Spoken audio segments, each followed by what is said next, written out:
एका गावामध्ये एक माणूस होता आणि तो देवाला खूपच मानत होता आणि तो सारखच देवाची भक्ती करायचा, देवाची पूजा करायचा.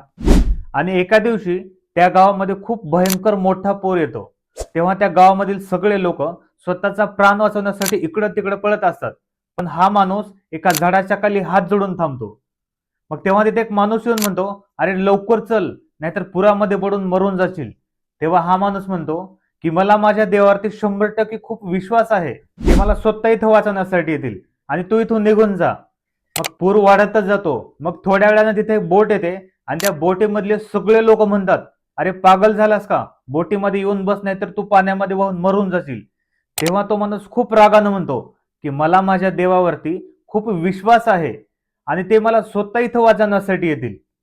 मग हळूहळू पाणी खूपच वाढतं. मग त्या माणसाला त्या झाडावरती जाऊन बसावं लागतं. मग तिथे शेवटचं लास्ट वेळेस एक हेलिकॉप्टर घेऊन रेस्क्यू टीम येते.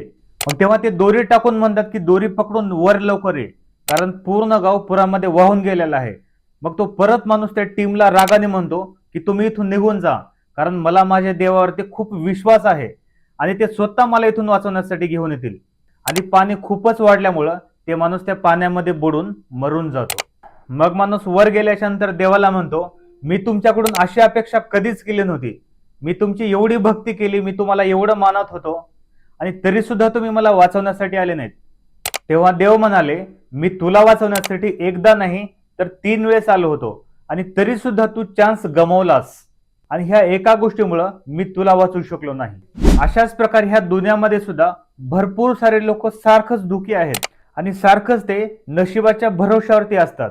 मित्रांनो, आपल्या आयुष्यामध्ये सुद्धा देव कोणाच्या ना कोणाच्या स्वरूपात आपल्यापर्यंत त्या माणसाला पाठवतो आणि आपल्याला आयुष्यामध्ये पुढे जाण्यासाठी चान्स देतो. पण ते सगळं आपल्यावरती डिपेंड आहे, आपण त्या संधीचं सोनं करतो का संधी आपण गमावतो.